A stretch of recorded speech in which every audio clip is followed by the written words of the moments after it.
మన ప్రభువైన యేసు క్రీస్తు నామములో మీ అందరికీ శుభములు తెలియచేస్తున్నాను. ప్రియులారా, లెంట్ లోని 32వ దినం కొరకు ఏర్పాటు చేయబడిన దేవుని యొక్క లేఖన భాగములు దానియేలు గ్రంథము 9వ అధ్యాయము 5 నుండి 6, మత్తయి సువార్త 27వ అధ్యాయం 26 నుండి 30, కీర్తన 140.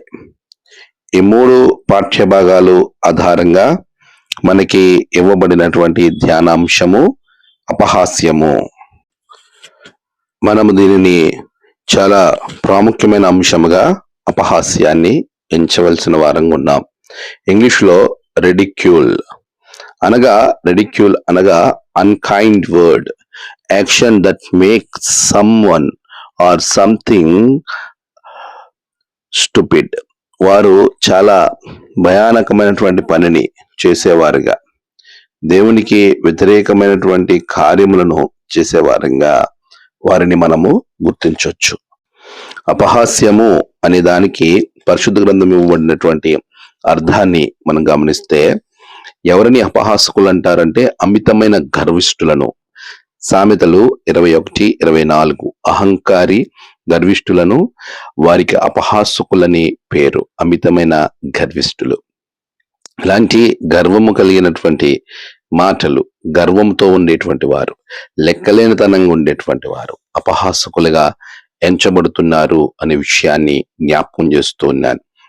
ప్రియులారా, అపహాసకులు అనే దానికి నిర్వచనంలో భాగంగా దేవుని మాటను ఆలకించకపోవడం, విధులను అనుసరించటం మానివేయడం, చెడుతనాన్ని ప్రవర్తించటం, తిరుగుబాటు చేయడం, పాపం చేసిన వారిగా ఉండడం అపహాస్యము. దానియేలు 9:5 నుండి 6 అక్కడ మాటలు జ్ఞాపకం చేసుకుంటే, దేవుని మాటలు వినకుండా ఉండేటువంటి వారిని, ప్రభువుని గుర్తించకుండా ఆయన మీదే తిరుగుబాటు చేయడం. మత్తయి సువార్త 27వ అధ్యాయం 26 నుండి 30 వరకు క్రీస్తుని వారు అపహాసించారు. వారిని, యేసు ప్రభు వారిని గుద్దారు, కొట్టారు, ఉమ్మివేశారు. ఎంత భయానకమైనటువంటి పరిస్థితి అంటే, దేవుని మీద తిరుగుబాటు చేసేటువంటి తత్వాన్ని అపహాస్యం అంటారు. గర్విష్టముగా గర్వంతో ఉండేదానిని అపహాస్యం అంటారు. ప్రభు మాట లెక్క చేయకుండా దేవునికి వ్యతిరేకంగా నడవడం, ఆయన మీదే తిరుగుబాటు చేయటాన్ని అపహాస్యము అని పిలుస్తారు. ప్రియులారా, అలాంటి అపహాస్యము నువ్వు చేస్తున్నావా? అపహాస్యము చేసేటువంటి లక్షణాలలో గర్వము ఉంటుంది, దేవుని మీద తిరుగుబాటు ఉంటుంది. అంతేకాదు, మూడవది, పొరుగువాని మీద అపాయకరమైన యోచనలు చేయొచ్చు యుద్ధము రేపజూస్తారు అపహాసకులు. ఇదే అపహాసకులు. కీర్తన 142వ వచనంలో, వారి నాలుక ఎప్పుడు కూడా సర్పం వల్లే ఉంటుంది. ద్వేషించే వారిగా వారి జీవితంలో ఎప్పుడు ఎదుటి వారి మీద అపాయకరమైనటువంటి యోచనలు చేస్తారు. వారిలో మనసులో యుద్ధాన్ని రేపేవారిగా ఉంటారు అపహాస్యకులు. ఈ 3 లక్షణాలు అపహాస్యకులలో మనం చాలా స్పష్టంగా గమనించవచ్చు. ప్రియమైనటువంటి వారారా, దేవుడు ఇచ్చినటువంటి మాటలను, చెప్పిన మాటను, విధులను విడిచిపెట్టి చెడుతనములో తిరుగుబాటు చేయవారు, ఆ తిరుగుబాటు చేసేటువంటి వారే అపహాస్యకులు. అలా తిరుగుబాటు యేసు ప్రభు వారి మీద చేశారు. హృదయంలో అపాయకరమైన యోచనల నుండి నాలుగు సర్పములే ఆడించుచు మనుషులను ఇబ్బంది పెట్టేవారు అపహాస్యకులు. ఇలాంటి అపహాస్య చేసేటువంటి వారిని దేవుడు ఏం చేస్తున్నాడు? వారికి కలిగేటువంటి భయానకమైనటువంటి శిక్షలు ఏంటి అంటే, సామెతలు 19:29లో వారికి తీర్పు అనేది ఉంటుంది, నిర్మించాడు. అంతేకాదు, వారు అపహాస్యమును చేయిచు ముందుకు వెళుతూ ఉన్నటువంటి పరిస్థితుల్లో వారు దేవుని చేత అపహసించబడతారు. సామెతలు 3:34 వచనము. అపహాసకులను ఆయన అపహసించును. నిజమే, నీవు అపహాస్యం చేసేవానిగా ఉంటే నీవు దేవుని చేత అపహసించబడతావు. నీవు అపహాస్యం చేసేవాళ్ళగా ఉంటే నీకు తీర్పు అని వస్తుంది. సామెతలు 9వ అధ్యాయాన్ని మీరు గమనించినప్పుడు అక్కడ ప్రభు మాట్లాడుతున్నటువంటి మాటలను మీరు గమనించగా, అపహాస్యము చేసేవారిని నీవు వారి జీవితాలలో ఎప్పుడు కూడా వారిని గద్దించటం గాని, వారిని నువ్వు దేవుని వైపు తిరుగు అని అని చెప్పడం వలన వారు నిన్ను అసహించుకుంటారు, వారు నిన్ను ద్వేషిస్తారు అని 8వ వచనంలోను 15వ అధ్యాయము 12వ వచనంలోను మనం గమనించినప్పుడు అపహాసకుడు తన్ను గద్దించు వారిని ప్రేమించడు.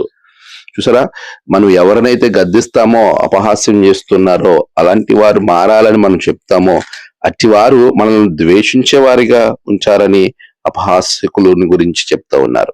వీరు ఎంత ఘోరమైన వారంటే సామెతలు 29:8 అంటున్నాడు, అక్కడ అపహాసకులు పట్టణమును తల్లడిల్ల చేయును.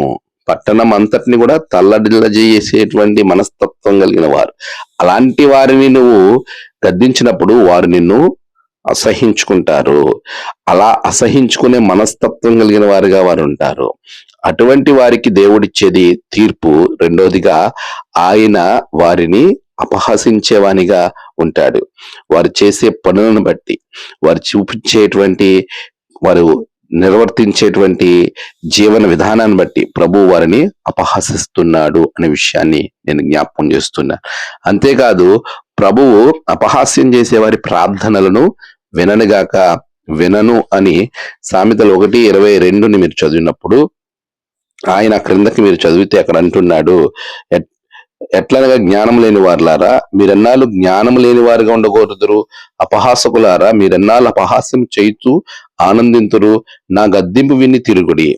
ఎప్పుడైతే గద్దింపు వినకుండా వారు నిర్లక్ష్యపరుస్తారో అలాంటి వారితో దేవుడు చెప్తున్నాడు, అలా వింటే ఆలకించిన నా ఆత్మ మీ మీద కుమ్మరించుదను, నా ఉపదేశమును మీకు తెలిపెదను, నేను పిలవగా మీరు వినకపోతేరి, నేను చేయి చాపగా ఎవరిని లక్ష్య పెట్టకపోతేరి అని చెబుతూ ఆయన అంటున్నాడు, ఇక్కడ మీకు కష్టము దుఃఖము ప్రాప్తించినప్పుడు నేను అపహాస్యం చేసేదను, మీరు నన్ను ఎంతగా వెతికినను, మీరు నన్ను గూర్చి మొర్ర పెట్టుదురు కానీ నేను ప్రత్యుత్తరం ఇయ్యకుందును. ఇవన్నీ కూడా అపహాస్యం చేసే వారికి వచ్చేటువంటి శిక్షలను గురించి ప్రభువు ఇక్కడ సామెతల గ్రంథం 1వ అధ్యాయము 22 నుండి 28 వరకు మాట్లాడుతూ ఉన్నాడు. నువ్వు ఒకవేళ అపహాస్యం చేసే వారి జాబితాలో ఉంటే ప్రభు అంటున్నాడు, అక్కడి నుండి నువ్వు బయటికి రా. అపహాసకులు కూర్చుండ చోట కూర్చుండక వారితో సహవాసములో మనం ఉండొద్దు అని 1వ కీర్తనలో దావీదు చాలా స్పష్టంగా జ్ఞాపకం చేస్తున్నాడు. దుష్టుల ఆలోచన చొప్పున నడవక, పాపుల మార్గమును నిలవక, అపహాసకులు కూర్చుండు చోటను కూర్చుండక, అంటే వారితో సహవాసములో ఉండొద్దు, వారితో కలిసి నువ్వు ప్రయాణం చేయొద్దు. అపహాసకులతో నువ్వు ఉండడం వల్ల నీ జీవితము నాశనం అవుతుంది, నీ జీవితం తీర్పు వస్తుంది, నీ జీవితం దేవుని చేత అపహాస్యం చేయబడుతుంది, నీ జీవితంలో నువ్వు ఎంత ప్రార్థన చేసిన దేవుడు వినడు. ఇలాంటి దేవుని గద్దింపును విని లోబడనేటువంటి వారు గర్విష్ఠులైనటువంటి అపహాసకులుగా మార్చబడతారు. దేవుని మాట వినకుండా విధులను పెడచెవిని పెట్టి చెడుతనములో ఉండి దేవునిపై తిరుగుబాటు చేసి, ఆ రోజు యేసుక్రీస్తు మీద ఎలా తిరుగుబాటు చేశారో అలా క్రియలలో తిరుగుబాటు చేసేవారు జీవితం అపహాస్య పాలవుతుంది. హృదయములో అపాయకరమైన యోచనలు పెట్టుకుని నాలుకను సర్పం వలె ఆడించుచు మనుషులను యుద్ధం రేపేటువంటి మనస్తత్వం కలిగిన వారు అపహాస్యకులుగా మారిపోతారు.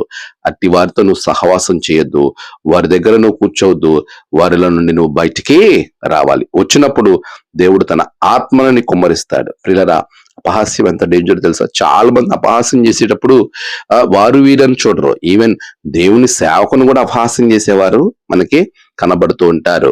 మీరు గనక దేవుని వాక్య భాగంలో మీరు చూస్తే క్రీస్తును అపహాసించిన ప్రజలను మనం చూస్తాము, క్రీస్తును అపహాస్యం చేసినటువంటి వారిని మనం చూస్తూ ఉన్నాం.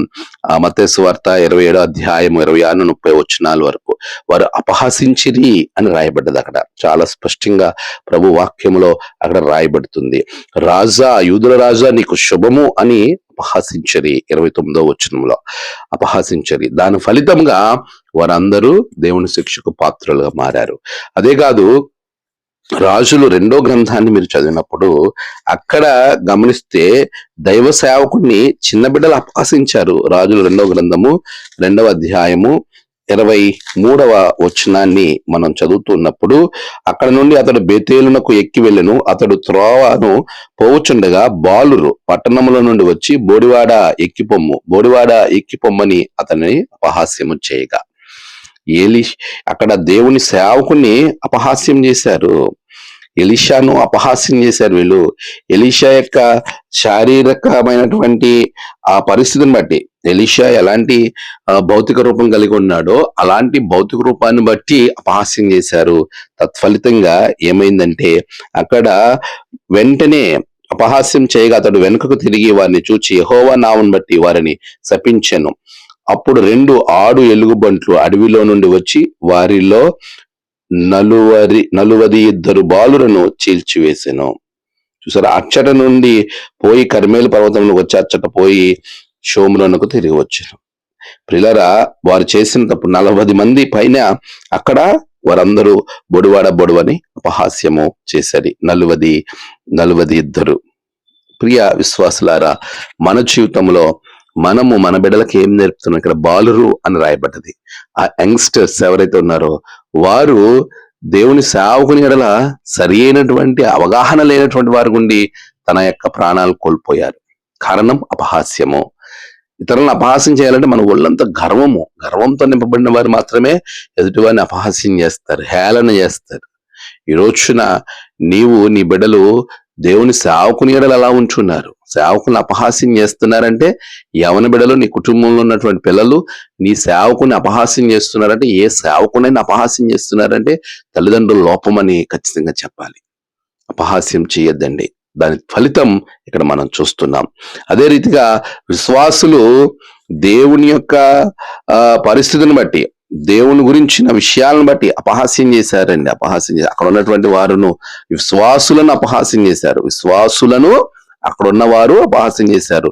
అపొస్తలుల కార్యాల గ్రంథము 2వ అధ్యాయము 13వ వచనం, వీరు పరిశుద్ధాత్మతో నింపబడి భాషలు మాట్లాడుతుంటే వీరు మద్యం తాగారు అని అపహాస్యం చేస్తూ ఉన్నారు. చూడండి, అంత భయంకరమైనటువంటి మాటలు ఇక్కడ చూస్తున్నాం. అపొస్తలుల కార్యాల గ్రంథము 2వ అధ్యాయం 13వ వచనం, కొందరైతే వీరు క్రొత్త మద్యముతో నిండి ఉన్నారని అపహాస్యం చేశారు. అంటే పరిశుద్ధాత్మను పొందుకున్న వారిని చూసి అపహాస్యం చేశారు. అంటే పరిశుద్ధాత్మను అపహాస్యం చేశారు వీళ్ళు. నువ్వు అలా అపహాస్యం చేస్తున్నావా? నీవు అపహాస్యము చేయబడినట్టుగా నీ జీవితం ఉందా? పరిశుద్ధాత్మను అపహాస్యం చేయడం ఏంటండి? అంత భయానకమైనటువంటి పాపం అది. యేసు ప్రభువారు చెప్పారు, మనుష్య కుమారుని దూషించిన వారికి వారికి క్షమాపణ ఉంటుంది, కానీ పరిశుద్ధాత్మను దూషించే వారికి క్షమాపణ లేదు. ఈ యుగమందు లేదు, రాబో యుగమందు కూడా లేదు అని చాలా స్పష్టంగా ప్రభు చెప్పలేదా?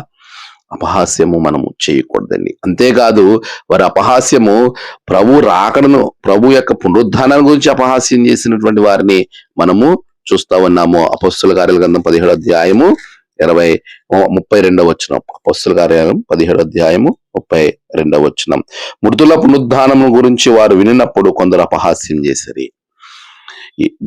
యేసుక్రీస్తును అపహాస్యం చేశారు. దేవుని సేవకుని యొక్క శరీర ఆకారాన్ని బట్టి అపహాస్యం చేశారు. అంతేకాదు పరిశుద్ధాత్మను అపహాస్యం చేశారు. యేసు ప్రభుల వారి మృతుల పునరుద్ధానాన్ని అపహాస్యం చేశారు.